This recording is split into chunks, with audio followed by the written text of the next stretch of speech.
Hürmetli qarindoshlar, his tuyg'ular, ma'naviy kishilar, ijtimoiy, kültür va atrofdagilarning kontrolligi va tizgini ostida qolgan passiv, ojiz, chorasiz, yetaklanadigan, hayotning ma'nosini yo'qotib qo'ygan inson bo'lishdan qutulib, hayotning tizginini o'z qo'liga olib, ma'naviy hayot kechirishga muvaffaq bo'lgan kuchli inson bo'lish haqida ma'lumotga erishmoqchi bo'lsangiz, professor doktor Doğan Cüceloğlu tarafından yazılgan Küreşçi namlı kitabının kısaca xulasasiga nazar ağdırğaysızlar.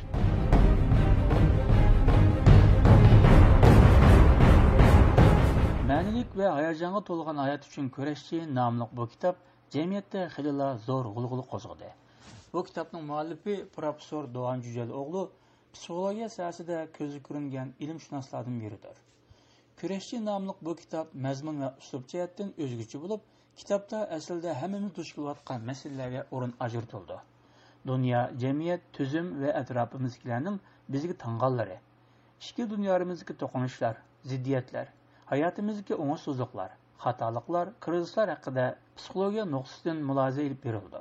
Bu kitap psixologiya sohasida tanilgan bir oliy maktab o'qituvchisi bo'lgan yozuvchining o'qituvchilik qilgan Arif ismli kishining ichki dunyosidagi to'qinishiga psixologik usullar bilan chora izlash tirishchiligini tema qilgan bo'lib, ko'pincha dialog shaklida yozilgan.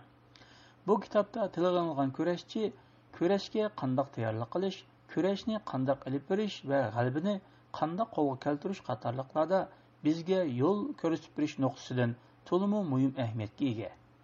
Lekin bu yerda ko'zda tutilgan kurash biz o'ylagandek dushman bilan kurash qilishni ko'rsatmaydi.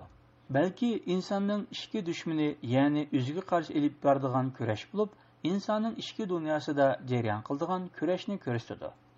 Yozuvchi inson duch kelgan psixikalik masalalarni o'ttir qo'yish orqali konkret choralarni ilmiy yo'sinda o'ttir qo'ydi.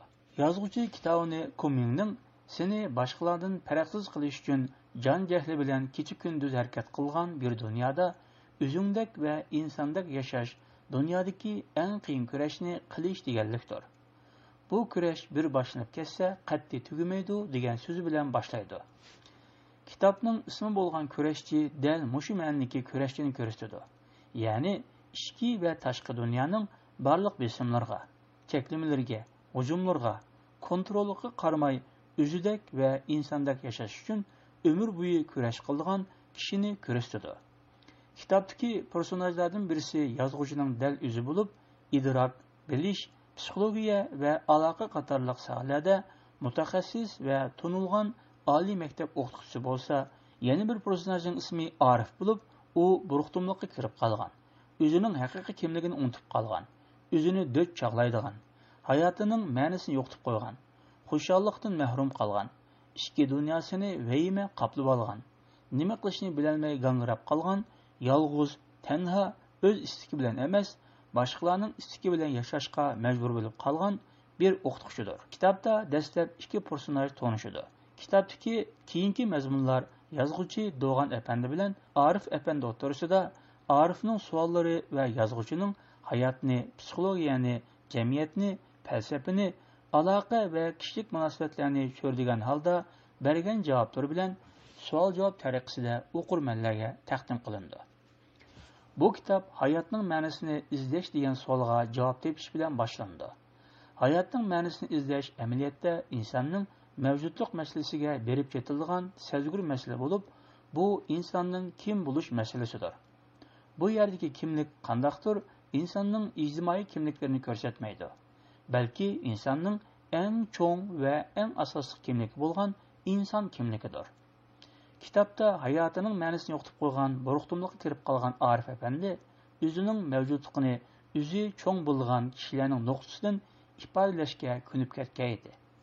Ya'ni u hayotini boshqalar meni e'tirof qilsin, hurmat qilsin, yaxshi ko'rsin, ishonsin, taqdirlasin yoki jazo olsin, muayyanlashtirsin degan tariqada yashab kelgan edi. U hayotini qandaqdir o'z irodasi, tanlashi, orzusi, xohishi bo'yicha yasholmaydi. Hayotida o'zi emas, boshqalarning ta'siri kuchli edi. Hayotining tizgini o'zining qo'lida emas, boshqalarning qo'lida edi. Kişilik munosabatda aktiv emas, passiv edi. O'zini haqiqiy ma'noda ifodalay olmaydi. Qisqasi, boshqalarning ko'ziga qarab yashaydi. Uyg'urcha deganda boshqalar nima deb qolar deb yashaydi. Lekin o'qituvchi Arif o'zining ro'yi jihatda ig'ir buruqtumliq ichida ekanligini biladi. Dal mushu paytlarda psixolog Doğan Efendi bilan uchrashib qoldi. Doğan Efendi uningga insonlik va ma'nilik yashash uchun umr bo'yi tinimsiz harakat qilgan kurashchidan eg'iz ochadi va hayotning ma'nosini izlash safariga chiqishning vaqti kelganligini deydi. Kitapның ikkinchi bobida hayotning ma'nosini izlash safari natijasida o'qituvchi Arifning o'zining haqiqiy kimligini to'nib yetib, uyg'onishga qarab o'tganligi tasvirlandi. İnsan uyg'ongandan keyin ondan burun o'zining uyqu ichida ekanligini to'nib yetadi. Bu yerdagi uyqu turmaga o'xshatildi. Esinish bo'lg'ini turmadagi bu inson o'zining turmada ekanligini bilmaydi. Bu yerdagi turma ham psixikalik hamda ijtimoiy turmadir. Yozuvchi Karl Songning qalb ovoziga quloq solishga jur'at qilguvchilarla qalbining murodini bayqay oladi. O'ziga qalbiga emas, sirtiki dunyoga, boshqalarga quloq solguvchilar tushli ko'rdi. Xiyol dunyosiga g'arq bo'ldi. Navada o'ziga, qalbiga ichiga qarasa, uyg'onib, o'zini, ya'ni haqiqiy insonni topadi degan so'zi bilan uyqu ichidagi kishining uxlab qolganligini farq etolmasa, ko'rayotganlarining tush ekanligini idrok qila olmaydiganligini. Şuna o'zini, qalbini, ichki va sirtqi dunyoni to'nib yetishning uyg'onish uchun qanchalik muhimligi ta'kidlandi. Undaqda uyg'ongandan keyinchi g'aflat uyqusidan uyg'ongandan keyin ma'nilik hayot va parlaq kelgusi barpo qilish uchun niyat qilib kurashchi bo'lishga qadam tashlashning vaqti keldi. Kitapning 3-bobida niyat va kurashning ma'nosi tilga olindi. Niyat barliq ish harakatining qo'zg'atuvchi kuchidir. Bir insonning niyati u kishi tayyor bo'lgan muhitni qandoq tushunishini va bu muhitda ini va qarashini qandoq harakatga keltirishni belgilaydigan eng muhim omildir. Niyat bo'lsa e'tiqod va qadriyatlarga bog'liqdir. Kurashchining o'zgalar uchun emas, o'z qalbi, o'z niyati va o'z hayoti uchun kurashchi bo'lishi ekanligi ta'kidlandi. Kurashchi bo'lish uchun bilim, tajriba, aql, jasorat va hushyor bo'lishga to'g'ri keldi. Kurashchi o'zining barliq his-tuyg'ularini, ruhiy dunyosidagi o'zgarishlarni, tashqi dunyodagi hodisalarni aniq usulda kuzatib, ularni yetaklaydigan kishidir. Qandaqdir his-tuyg'usi ma'naviy kasalligi va tashqi dunyoning cheklamalariga bo'yin egmaydigan aniq, bilimlik va jasur kishidir. İnsan ma'nilik hayot va parlaq kelajak barpo qilish uchun niyat qilganda cho'qim ichki va tashqi dunyosini, o'zining bildiganlarini va bilmaydiganligini, amaliy ahvolini, qisqasi ma'naviy va moddiy dunyosini nazarga olish kerak. İnsan buni qilganda cho'qim haqiqatga hurmat qilishni unutib qolmaslik lozim. Kitapning 4-bobida bir inson kishilik butunlik asosida ma'nilik hayot va parlaq kelgusini barpo qila oladiganligi so'zlandi. Bu yerdagi kishilik butunlik deganda kishining ichi bilan teshining bir bo'lishini, e'tiqodi bilan amalining birdakligi, qadriyat sistemasi bilan harakatining birdakligi, e'tiqodi nimani taqozo qilsa, shu bo'yicha yashashi kerakligi ko'z tutildi. Dunyodagi barliq razilliklar, xatoliklar, qaloqlik, nadonlik va boshqa salbiy ahvollarning tagida haqiqatga hurmatsizlik qilish yotadi. Kitapning bu qismida yana kishilik munosabatlarda tuturuqliq bo'lish va vijdonning nihoyatda muhim o'rinda turadiganligi ta'kidlandi. Kitapning 5-bobida ma'nilik hayot va parlaq kelgusi barpo qilish uchun kuchlik bo'lish degan ideya ta'kidlandi. O'qituvchi Arif bu kishining qayerdan kelganligini so'raganda, yozuvchi Doğan Efendi o'zining kim ekanligini bilgin deb javob berdi va yana so'zini davomlashtirib, kishining haqiqiy kuchi dal o'zida bo'ldi.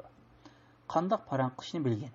Kim bilan nimani, qayerda, qachon va qandoq paranglasan. Hammadan muhimi nima uchun paranglasan. Bularni bilgin deydi. Bu yerdagi kuchni qandoqdir moddiy kuch bilan izohlag'ili bo'lmaydi. Bu yerdagi kuch ma'naviy kuchdir. İnsanning ichki dunyosidagi tugmas kuchdir. İnsanning ruhiyati qancha kuchli bo'lsa, shuncha kuchli bo'ldi. Bir insonning ish harakati va shay'iy hodisalarga tutgan inkosiga qarab, u insonning qandoq ideyaga va ruhga ega ekanligini bilib olg'ili bo'ldi. Ya'ni bir insonning tushunchasi qancha cho'nqur bo'lsa, u insonning ish harakatimi shuncha sog'lom bo'ldi. Kitapda tilga olingan tugumas kuch dal insonning ruhiyati bilan ideya kuchidan iborat. Kitapda kuchni cho'rilagan holda insonning hayot va kurashchining mas'uliyatlari tilga olindi. O'qituvchi Arif hayotning mas'uliyati kimda deb savol so'raganda yozuvchi mundaq javob berdi. Ba'zilarning qarishicha ota-onaning, ba'zilarning qarishicha eri yoki ayolning, ba'zilarning qarishicha qo'shnisining, ba'zilarning qarishicha shirkat xo'jayinining, ba'zilarning qarishicha davlatning, ba'zilarning qarishicha hayotda mas'uliyat deb bir narsa bo'lmaydi. Lekin kurashchi mas'uliyatni o'zida deb qaraydi. Bir harakatni yoki ishni vujudga chiqarmoqchi bo'lgan kurashchi buni nima uchun, nima maqsadda qilganligi, nima maqsadda tamomlanishi kerakligi bayon qilindi. Kurashchi bularni e'tiqodiy va qadriyat sistemasining taqozosi bo'yicha olib boradi. Kitapda hozirgila, bugungila va mushu paytqila band bo'lib qolishdan iborat passiv qiliq keltirib chiqargan o'rinliq, mishchanliq, qashaqliq tilga olindi. Bu yomon qiliqni jamiyatdagi nurg'un odamning yuqtirib olganligi. Bu qiliqning insonlardagi ifodalari qamchalandi. Hammadan muhimi bu yomon qiliqdan qanday qutulishning yo'llari, choralari ilmiy usulda o'tirib qo'yildi. Kitapda ham insonning amaliyotda kurashchi bo'la oladiganligi, muayyan alayliklarga ega bo'lgan kishilarningla emas, har qanday kishi xohlasa kurashchi bo'la oladiganligi. Chunki insonda kurashchi bo'la oladigan qobiliyat va didning borligi ta'kidlandi. Davomli bugungi ishni ertaga qo'ydigan, bugunni va hozirni emas, ertaga umid bog'laydigan, bu ishni tugatibla erta boshlayman idishidagi kishining kurashchi bo'la olmaydiganligi. Bir inson kurashchi bo'lishni niyat qilsa, hozirning o'zida kurashchi bo'lish yo'liga kira oladiganligi va kurashchining alayliklari so'zlandi. Kurashchi ego mendan halqagan angliq mendir. Bu yerdagi angliq men his tuyg'ularini kontrol qilib, hayotni yetaklay oladigan mendir. Kurashchi qaror berishdan burun yaxshi o'ylanadigan, izlanadigan, ko'zdan kechiradigan, aldirmaydigan angliq mendir. Kurashchi qaror berganda erkin irodasini ishga soldi. Uning qarori haqiqiy ma'nodagi tanlashdir. Shunga u bergan qaroridan pushaymon qilmaydi. Kurashchi kurash jarayonida savrni qurol qildi. Nima kutadiganligini yaxshi bildi. Kurashchining o'lim eni yoki qarishi kuchli bo'ldi. Kurashchi strategik pozitsiyada bo'lishga ahamiyat berdi. Kurashchi hech bir narsaga mubtalo bo'lmaydi. Kurashchi qalbining ovoziga quloq soldi. Boshqalarning qilganlari biz ruxsat qilsak, ondan ko'nglimizni yerim qila oladi. Kurashchi ko'nglining yerim bo'lmasligi uchun har qanday ahvolda muvofiq his tuyg'uchida bo'ldi. Ya'ni his tuyg'usini tanshab tura oladi. Kurashchi ro'y holatini o'zgilarning deganlari va harakati bilan emas, o'zi angliq holda shakllantiradi. Ya'ni ro'y holatining shakllanishiga tashqi omilning ta'sir qilishiga ruxsat qilmaydi. Kurashchi koinot bilan biz engi ichida bo'ldi. O'zgilarga, atrofdagilarga, jamiyat, hatto dunyoga xizmat qilish kurashchining hayotining haqiqiy ma'nosidir. Ya'ni kurashchi boshqalarga xizmat qilganda ondan hayoti qimmatga ega bo'ldi. Kurashchi har qanday narsaga, ya'ni qiyinchilikqa, masalaga va boshqa ishlarga o'rganish fursati nazarda muomala qildi. Kurashchi hayotiga foydasi tekkan har qanday narsa va har kishiga minnatdorlik tuyg'usi ichida bo'ldi.